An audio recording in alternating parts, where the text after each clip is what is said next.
તમને, મને, ખેડૂતોને, આપણા સૌને એક પ્રશ્ન છે કે આ વખતે ગુજરાતમાં ચોમાસું કેવું રહેવાનું છે અને ગુજરાતમાં આ વખતે કેવો વરસાદ પડવાનો છે. તો ચિંતા ના કરશો, તમારા તમામ સવાલોના જવાબ આજના વિડીયોમાં મળવાના છે. આપણી સાથે જાણીતા જ્યોતિષાચાર્ય જયપ્રકાશ માઢક સાહેબ જોડાયા છે. નમસ્કાર સર, વીટીવી ડિજિટલમાં આપનું સ્વાગત છે. નમસ્તે પુરવીનભાઈ, મજામાં? મજામાં સાહેબ. સાહેબ, આપણે યુદ્ધની તો ઘણી વાતો કરી, પરંતુ આજે આપણે વાત કરવી છે કે ગુજરાતમાં ખેડૂતોને લક્ષીને હવામાનને લઈને આ વખતે વરસાદ કેવો રહેવાનો છે. અને આપણે શરૂઆત કરીએ કેરળથી, કારણ કે ભારતમાં ચોમાસું એ કેરળથી આવે છે. તો ભારતમાં ચોમાસું કેરળમાં ક્યાં સુધી પહોંચી શકે છે તે જણાવશો. સાચી વાત છે.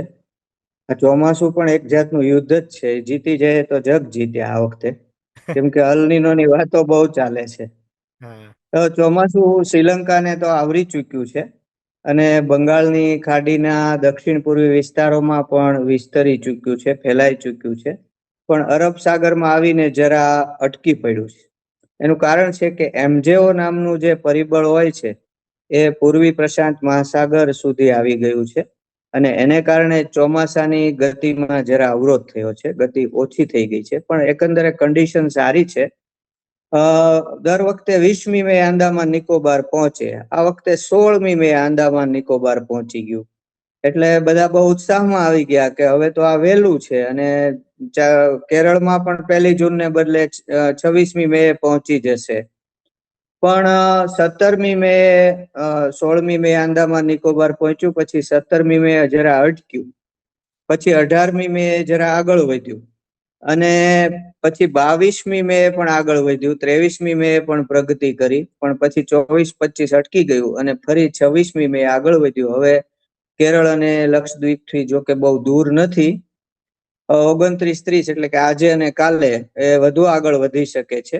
હાલ પૂરા આંદામાન સાગર અને વેસ્ટ સેન્ટ્રલ બે ઓફ બેંગોલના અમુક ભાગોમાં મોન્સૂન છે ઓનસેટ થઈ ગયું છે. એટલે પેલા 26 મે સુધીમાં કેરળ પહોંચી જાય એવી શક્યતા હતી, પણ મોન્સૂનની રફતાર છે મેં કહ્યું એમ ધાર્યા કરતા ધીમી રહી છે. એટલે મને એમ લાગતું નથી કે 30મી મે સુધીમાં કેરળમાં ઓનસેટ થાય. 6-7 વર્ષથી એવું થતું હતું કે વહેલું આવી જતું હતું, 1 જૂન જે સામાન્ય ડેટ છે એને બદલે.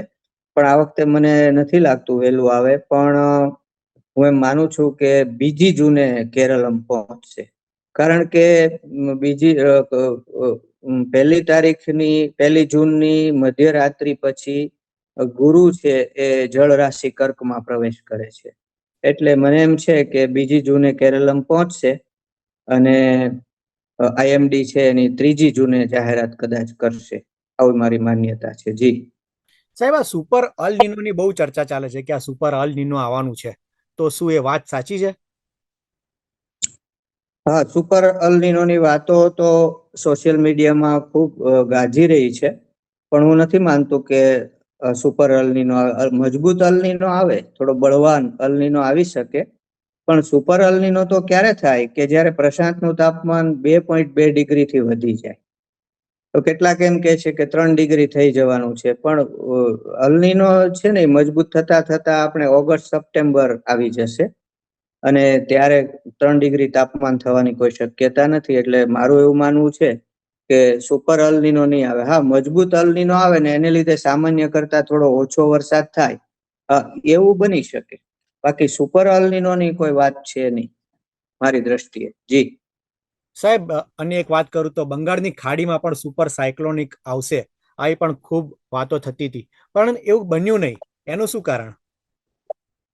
હા, શરૂમાં જ એવી વાત થઈ કે બધા મોડેલો કહી રહ્યા છે કે બંગાળની ખાડીમાં સુપર સાયક્લોન બનવા જઈ રહ્યું છે.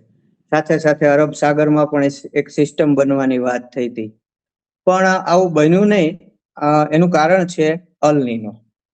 એટલા માટે કે આ વખતે અલ નીનો જો કે જૂનના અંતમાં શરૂ થશે અને ઓગસ્ટ સપ્ટેમ્બરમાં વધુ મજબૂત થશે, પણ વાતાવરણમાં એની અસર તો અગાઉથી શરૂ થઈ ચૂકી હોય છે. એટલે વિવિધ જે મોડેલો છે એ આ બાબતમાં થાપ ખાઈ ગયા છે અને વાતો કરતા હતા કે બંગાળની ખાડીમાં એક સુપર સાયક્લોન આવશે.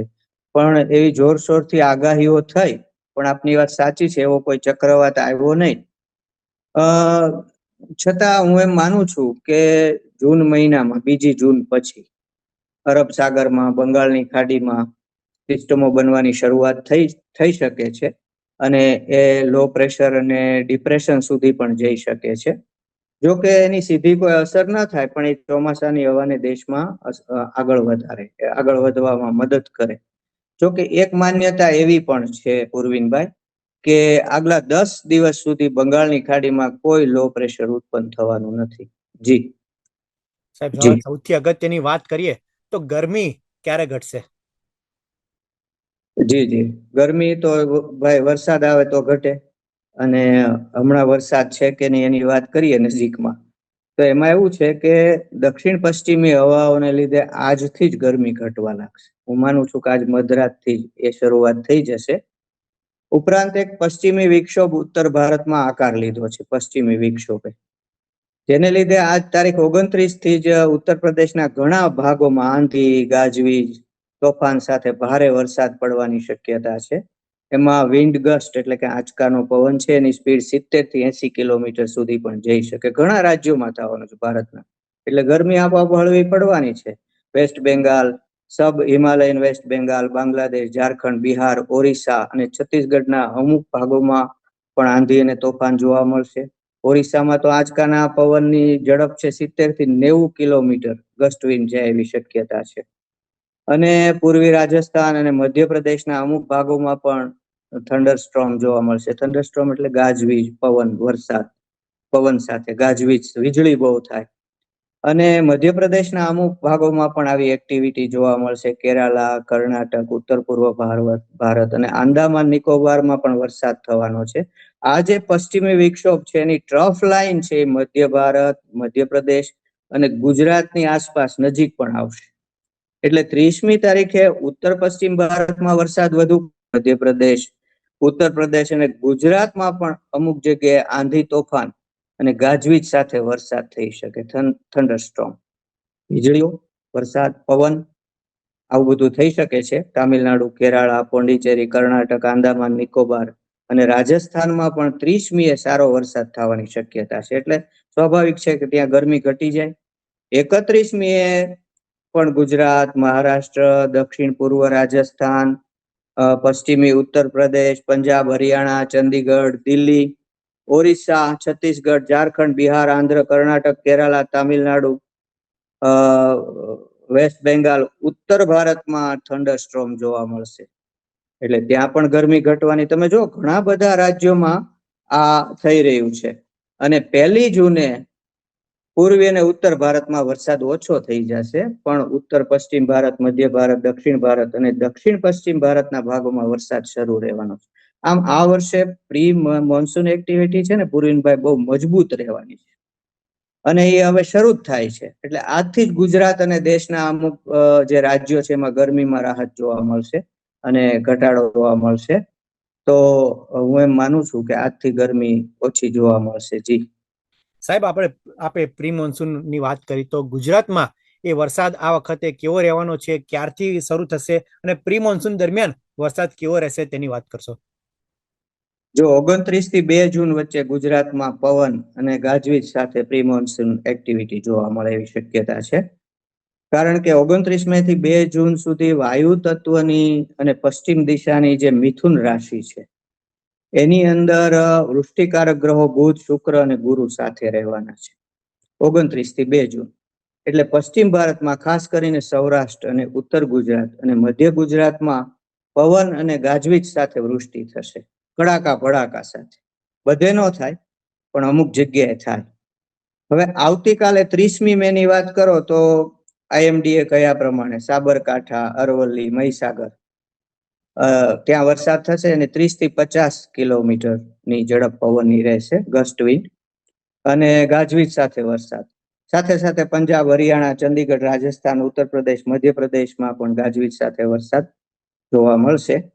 અને 31મી મે તો પંચમહાલ, દાહોદ, સાબરકાંઠા, અરવલ્લી, મહીસાગર અને સાથે સાથે દેશના બધા રાજ્યો પંજાબ, હરિયાણા, દિલ્હી, ચંદીગઢ, છત્તીસગઢ, ઝારખંડ, બિહાર, તામિલનાડુ, કર્ણાટક, કેરાલા, આંધ્ર, ઉત્તર પ્રદેશમાં થંડર સ્ટ્રોમ જોવા મળશે. અને 1 જૂનની વાત કરો તો 1 જૂને સૌરાષ્ટ્ર રીજન, ગુજરાત રીજન, બનાસકાંઠા, સાબરકાંઠા, અરવલ્લી, પંચમહાલ, છોટાઉદેપુર, મહીસાગર, અમરેલી અને ભાવનગરમાં પણ ગાજવીજ સાથે પવનની ઝડપ સાથે કડાકા ભડાકા સાથે અમુક જગ્યાએ વરસાદ થવાની શક્યતા છે. અને સાથે સાથે દેશની વાત કરીએ તો મધ્ય ભારત, દક્ષિણ ભારત, ઉત્તર પશ્ચિમ ભારત, દક્ષિણ પશ્ચિમ ભારતમાં વરસાદ શરૂ રહેવાનો છે. જી પૂર્વિનભાઈ. સાહેબ, જ્યોતિષ શાસ્ત્રની થોડી વાત કરીએ તો આ વખતના ચોમાસામાં ગ્રહોની ગતિ કેવી રીતની રહેવાની છે અને ચોમાસું સમગ્ર દેશને ક્યાર સુધી આવરી લઈ શકે છે? જો મેં હમણાં જ આપને એમ કહ્યું કે 29 મે થી બુધ વાયુ તત્વની મિથુન રાશિમાં આવશે અને જે 2 જૂન સુધી શુક્ર અને ગુરુ સાથે મિથુનમાં રહેશે. બુધ, શુક્ર અને ગુરુ. બુધ, શુક્ર, ગુરુ આ સાથે હોય તો વૃષ્ટિકારક બને છે. એટલે 1 જૂન સુધી પશ્ચિમ ભારત, ખાસ કરીને સૌરાષ્ટ્ર અને ગુજરાતમાં વિવિધ જિલ્લાઓમાં ગાજવીજ અને પવન સાથે પ્રી મોન્સૂન એક્ટિવિટી જોવા મળવાની શક્યતા છે. 2 જૂને ગુરુ જળ રાશિ કર્કમાં આવશે એટલે ચોમાસું કેરળમાં પહોંચી જશે. 9મી જૂન સુધી બુધ અને શુક્ર મિથુન રાશિમાં સાથે રહેશે એટલે આ સમયગાળામાં ચોમાસું આગળ વધશે.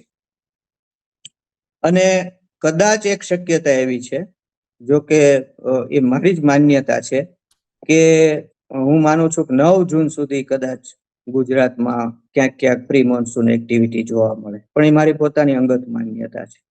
8મી જૂન થી સૂર્ય મૃગશીર્ષ નક્ષત્રમાં આવશે અને વાહન છે દેડકો. દેડકાને પાણી બહુ ગમે એટલે 8 જૂન થી 4 જુલાઈ સુધી ગુરુ અને શુક્ર જળ રાશિ કર્કમાં સાથે રહેશે એટલે 4 જુલાઈ સુધીમાં સમગ્ર દેશમાં ચોમાસું ફરી વળશે. 4 જુલાઈ સુધીમાં ચંદ્ર, શુક્ર અને ગુરુ જળ રાશિ કર્કમાં સાથે રહે એવી ઘટના બનવાની છે 17 જૂન થી 21 જૂન.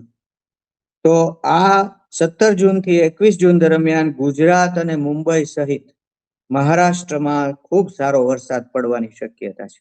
ચંદ્ર એ ઠંડો ગ્રહ છે, શુક્ર પણ વૃષ્ટિકારક છે, સાથે ગુરુ છે, જળ રાશિ કર્ક છે. એટલે 17 થી 21માં ગ્રહ સંયોગ એવું બતાવે છે કે મુંબઈ સહિત મહારાષ્ટ્રમાં સારો વરસાદ પડશે. અને 21 જૂન થી 4 જુલાઈ સુધી જળ રાશિ કર્કમાં બુધ શુક્ર સાથે રહેવાથી સૌરાષ્ટ્ર, ગુજરાત અને મહારાષ્ટ્ર સહિત દેશભરમાં અનેક રાજ્યોમાં ખૂબ સારો વરસાદ પડશે. જી પૂર્વિનભાઈ. સાહેબ, એક મહત્વનો સવાલ પૂછી લઉં તો ગુજરાતમાં ઓવરઓલ આ વખતે ચોમાસું કેવું રહેવાનું છે? ઓવરઓલ હું માનું છું કે સારું રહેશે, કારણ કે ઇન્ડિયન ઓશન ડાયપોલ મજબૂત થઈ રહ્યો છે એવા અહેવાલો છે. એટલે હું માનું છું કે, અને મને આશા છે કે આ જે અલ્નીનો છે ને એન્કાઉન્ટર કરી નાખશે ઇન્ડિયન ઓશન ડાયપોલ. થોડે ઘણે અંશે એન્કાઉન્ટર કરી નાખશે. અને બીજું, અમારે જો ખારા પાટમાં હું કાલે જ અમુક ખેડૂતોને વાત કરતો હતો, મને પૂછતા હતા કે ભાઈ આ વરસાદ કેવા છે, એટલે મેં કહ્યું કદાચ ઓગસ્ટ સપ્ટેમ્બરમાં અલ્નીનો બહુ મજબૂત થઈ જાય ને પાછળ વરસાદ ઓછા આવે તો મને કે તો સારું કહેવાય. પાછળ ઓછા વરસાદ આવે તો આપણે દર વર્ષે જયારે વરસાદ પાછળથી આવે છે ત્યારે આપણો પાક છે બગડે છે, કપાસમાં ઈયળો આવી જાય, આ છે તે છે. તો લોટકી વાવણી જો થઈ જાય, અને એ થવાની છે કેમ કે આગળ ગ્રહયોગો બહુ સારા છે, તો લોટકી વાવણી જો થઈ જાય તો પાછળ વરસાદ કદાચ ઓછા આવે તો વાંધો નહીં. પણ હું તો એમ માનું છું કે અલ્નીનોમાં છે ને ગુજરાત અને રાજસ્થાનમાં ચોમાસું સારું થશે, બીજે જે કાંઈ થાય. પણ અલ્નીનોમાં એવું પણ બનતું હોય છે કે અમુક પ્રદેશોમાં ચોમાસું સારું થતું હોય છે. તો મને એમ છે કે ગુજરાતમાં ચોમાસું સારું થશે અને ઇન્ડિયન ઓશન ડાયપોલ છે ઓગસ્ટ સપ્ટેમ્બરમાં આપણને વરસાદ, લો પ્રેશરો બનાવી અને વરસાદ લાવવામાં મદદ કરે. કેમ કે ઇન્ડિયન ઓશન ડાયપોલ મજબૂત હોય ને ત્યારે લો પ્રેશર બહુ બને. તો એ કદાચ મજબૂત ઓછો હોય કે મજબૂત થાય વળી નબળો થાય, મજબૂત થાય નબળો થાય એવું બને.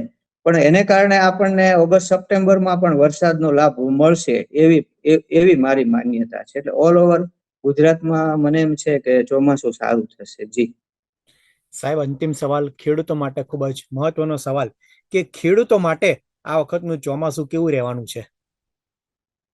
ખેડૂતો, જેણે IMD ની આગાહી મુજબ સામાન્ય કરતા ઓછો વરસાદ છે, પણ ઓછો વરસાદ હોય એટલે પાક ન થાય એવું નથી. જો આપણે બુદ્ધિપૂર્વક આપણે પાકનું આયોજન કરીએ તો પાક સારો લઈ શકીએ છીએ. અને મેં કહ્યું એમ આગળ વરસાદ સારા હોવાથી વાવણી ખૂબ મજબૂત અને લોટકી થવાને કારણે પાછળ વાંધો નહીં આવે એવી મારી માન્યતા છે. અને પાછળના વરસાદ તો ઘણી વખત નુકસાન કરતા હોય છે. એ ન થાય એ ઘણી વખત ફાયદાકારક બનતું હોય છે. તો હું તો ગુજરાતના ચોમાસા વિશે ખૂબ આશાવાદી છું. અને આમે નિરાશ થવા કરતા આશા રાખવી વધુ સારી વસ્તુ છે. એટલે મને એમ છે કે ખેડૂતો માટે આ ચોમાસું, આ જે વર્ષ છે, આ પેટ્રોલિયમની તંગીનું વર્ષ, એમાં ચોમાસું છે એ આશારૂપ બનીને આવશે. આ મોંઘવારીના સમયમાં ચોમાસું છે એ સારી આશાઓ લઈને આવશે એવું મારું પૂર્વિનભાઈ માનવું છે. જી બિલકુલ સાહેબ, આપ અમારી સાથે જોડાયા અને ખેડૂતો વિશે, વરસાદ વિશે જે માહિતી આપી તે બદલ આપનો ખૂબ ખૂબ આભાર. જી પૂર્વિનભાઈ, આભાર. નમસ્તે.